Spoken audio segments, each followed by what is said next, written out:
ये कहानी एक छोटे से गांव की है जहां लोग साधारण और खुशहाल जीवन जी रहे थे। गांव के बीचों बीच एक पुराना हवेली था जिसे लोग भुतहा मानते थे। कोई भी उस हवेली के पास जाने की हिम्मत नहीं करता था, खासकर रात के समय। एक रात गांव का एक युवक राजू दोस्तों के साथ मस्ती कर रहा था। दोस्तों ने उसे चैलेंज दिया कि वह भुतहा हवेली में रात बिताए। राजू, जो बहुत साहसी था, इस चैलेंज को स्वीकार कर लिया। उसने अपनी जेब में एक टॉर्च और कुछ खाना रखा और हवेली की ओर निकल पड़ा। हवेली के पास पहुंचते ही राजू ने देखा कि हवेली बहुत ही जर्जर हालत में थी। दीवारों पर जाले और दरारें थीं और हवेली के चारों ओर घना अंधेरा छाया हुआ था। राजू ने टॉर्च जलाई और अंदर प्रवेश किया। हवेली के अंदर हर कदम पर फर्श चरमरा रहा था और दरवाजों की चरचराहट सुनाई दे रही थी।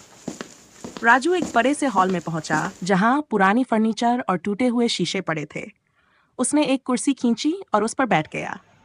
जैसे ही उसने आंखें बंद की, उसे एक धीमी सी हंसी सुनाई दी।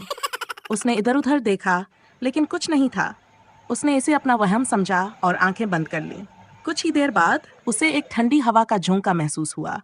उसने आंखें खोलीं और देखा कि हॉल का दरवाजा धीरे धीरे खुल रहा था। दरवाजे के पीछे एक छाया सी दिखाई दी। राजू ने अपनी टॉर्च उस ओर घुमाई, लेकिन वहां कुछ भी नहीं था। उसने सोचा कि शायद हवा के कारण दरवाजा हिल गया होगा। राजू ने फिर से आराम करने की कोशिश की, लेकिन इस बार उसे एक आवाज सुनाई दी, जैसे किसी ने उसके कान के पास फुसफुसाया हो, यहाँ से चले जाओ। राजू का दिल जोर जोर से धड़कने लगा। उसने सोचा कि शायद उसके दोस्त उसे डराने की कोशिश कर रहे हैं। उसने आवाज लगाई, कौन है? बाहर आओ। राजू ने अपनी टॉर्च उठाई और दरवाजे की ओर बढ़ा। जैसे ही वह दरवाजे के पास पहुंचा, दरवाजा जोर से बंद हो गया। राजू घबरा गया और दरवाजा खोलने की कोशिश करने लगा, लेकिन दरवाजा अंदर से बंद हो चुका था। अब उसे समझ में आ चुका था कि वह किसी अदृश्य शक्ति के साथ फंस गया है। तभी उसे फिर से वही फुसफुसाने की आवाज सुनाई दी, तुम्हें चेतावनी दी गई थी, अब भुगतो। राजू ने डर से कांपते हुए पीछे मुड़कर देखा। एक धुंधली आकृति धीरे धीरे उसकी ओर बढ़ रही थी।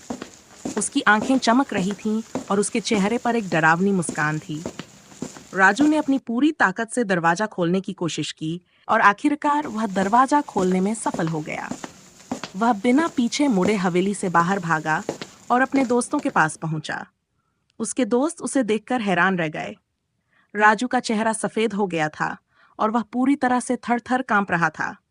उस रात के बाद राजू ने कभी भी उस हवेली की तरफ रुख नहीं किया और गांव वालों ने भी उस बुथा हवेली के पास जाने की हिम्मत नहीं की।